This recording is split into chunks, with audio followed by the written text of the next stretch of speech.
So hello everyone, Janhvi Kashyap this side and welcome to my another video. आज मैं बात करने वाली हूँ पेनक्रियाटिक पेन की। पेनक्रियाटिक पेन कहाँ पे होता है, उसे हम कैसे पता कर सकते हैं और उसके लिए कौन से टेस्ट होते हैं, उसके क्या क्या सिम्टम्स होते हैं, ये सारी चीज़ों के बारे में आज मैं बात करने वाली हूँ। तो चलिए शुरू करते हैं। सबसे पहले बात करते हैं हम पैनक्रियास की। पैनक्रियास हमारे कहाँ पे स्थित रहता है हमारी बॉडी में और वो क्या क्या पैरामीटर्स कंडक्ट करता है। तो सबसे पहली बात, वो हमारे नेवल के जस्ट ऊपर और डायफ्राम के जस्ट नीचे हमारी पैनक्रियास जो है स्थित रहती है हमारे बॉडी पार्ट में। और जो पैनक्रियास है वो 6 से 10 इंच लंबा होता है और उसका वेट 60 से 100 ग्राम उसका वेट रहता है पैनक्रियास का। पैनक्रियास एक बॉडी पार्ट है हमारे बॉडी का, जो कि हमारी नेवल के जस्ट ऊपर और डायफ्राम के जस्ट नीचे स्थित रहता है। अब बात करते हैं कि अगर आपको पैनक्रियाटिक पेन होगा तो आपको पता कैसे चलेगा। अब बात करते हैं हम पैनक्रियाटिक पेन के लक्षण क्या क्या हैं। ठीक है, तो इसमें सबसे पहली चीज़ तो क्या होगी, आपकी जो पैनक्रियास है आपके जो पेट के यहाँ पे है वहाँ पे पेन शुरू होगा, आपको दर्द होने लगेगा। और वो दर्द इतना होगा कि फॉर एग्ज़ाम्पल आपको किसी बिच्छू ने काट लिया तो उसमें जितना दर्द होता है उतना ही दर्द इसमें भी होगा आपको। तो इससे भी आप अनुमान लगा सकते हो। और इसमें एक चीज़ कॉमन है कि इंसान जो है इतना ज़्यादा पेन होता है कि वो नॉर्मली खड़े भी नहीं हो पाता, वो इस तरह ऐसे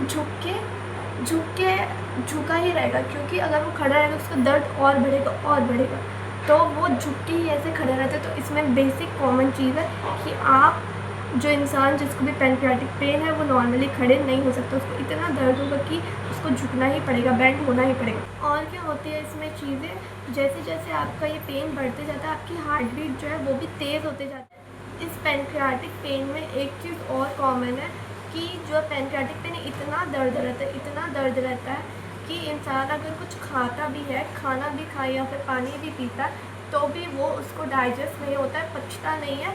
तो उसको वो जैसे ही खाना खाएगा, पानी पिएगा तो उसको वॉमिट हो जाएगी, उल्टी के थ्रू वो बाहर आ जाएगी वो सारी चीज़ें। और इसमें हार्ट बीट बहुत ज़्यादा तेज़ हो जाती है, इसमें फीवर चिल्स भी आते हैं। आपको अगर ज़्यादा पैनक्रियाटिक पेन हो रहा है, बहुत ज़्यादा दर्द हो रहा है, तो आपको फीवर भी आएंगे, बुखार भी आ सकता है।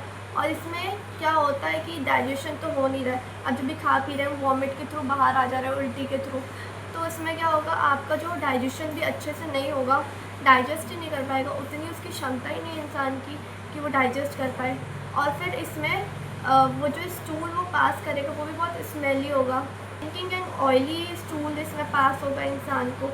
और इसमें जो है इंसान जनरसली बहुत ज़्यादा वेट लॉस हो जाता है, क्योंकि जो भी खा रहे हैं वो तो अंदर जा ही नहीं रहा, डाइजेशन तो हो ही नहीं रही है, सारा वॉमिट के थ्रू बाहर आ रहा है, तो उसको तो कुछ, उस बॉडी को तो कुछ मिल ही नहीं रहा है ना। तो फिर उसमें क्या होगा, विगरस वेट लॉस होगा, बहुत जल्दी आपका वेट लॉस होते चला जाए। जिस एरिया में आपको पेन है, स्पेशली पैनक्रियाटिक एरिया में जो आपको पेन है, वहाँ पे आपकी क्या होगी, वहाँ पे जो है आपकी जो स्वेलन बेली हो जाएगी, मतलब आपकी जो पेट है वो फूल जाएगा, आपका जो पेट है वो फूल जाएगा। कभी कभी क्या होता है कि जो स्टूल आपने पास किया वहाँ से, उस एरिया से भी ब्लीडिंग शुरू हो जाती है। ठीक है, तो ये सारे जो सिम्टम्स हैं ये सब है जिससे आप पता कर सकते हैं कि उसे पैनक्रियाटिक पेन है कि नहीं। तो अब नेक्स्ट मैं बात करने वाली हूँ, इसमें आप कौन से टेस्ट करा सकते हैं जिसके थ्रू आप पता कर सकते हैं कि आप कंफर्म कर सकते हैं कि आपको पैनक्रियाटिक पेन है कि नहीं, आपको ये सिम्टम है कि नहीं।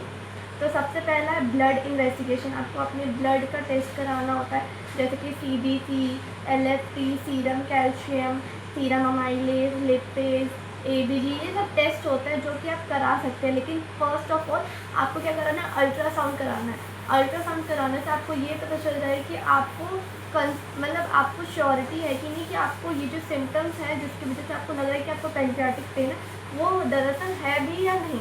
उसके बाद आप चेस्ट का एक्सरे करा सकते हैं, उसके बाद आप एब्डोमिनल एक्सरे, CT एब्डोमन, क्योंकि ये एब्डोमन में ही पैनक्रियास हमारी स्थित रहती है और वहीं पे ही आपको पेन होगा। तो CT एब्डोमन, आप कंप्यूटर टोमोग्राफी भी करा सकते हैं।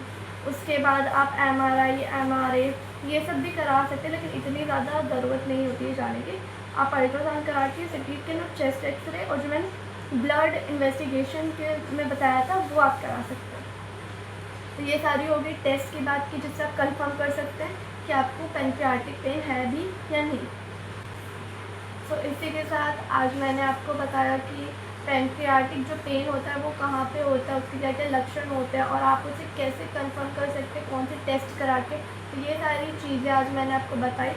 अगर थोड़ी सी भी ये वीडियो आपको हेल्पफुल लगे तो आप इस वीडियो को शेयर करें ताकि जो दूसरे लोग हैं आप अपना और दूसरों की हेल्थ का दो के लिए ये वीडियो हेल्पफुल हो। और इसी के साथ आज का ये सेशन यही एंड होता है। और अगर आपको ये वीडियो अच्छी लगी तो आप इस चैनल को सब्सक्राइब करें ताकि अगर मैं ऐसी इंफॉर्मेटिव वीडियो जैसे मैं डालूँ तो आपके पास तुरंत नोटिफिकेशन आ जाए। एंड कमेंट करना ना भूलें। अगर आपको कुछ भी क्वेरी है, कुछ भी क्वेश्चन है, कुछ भी डाउट है तो आप कमेंट सेक्शन में डाल सकते हैं। मैं हमेशा comment section daily go through करती हूँ, तो आपके मैं हर क्वेरी का सल्यूशन ज़रूर बताऊँगी। और थैंक यू फॉर वॉचिंग।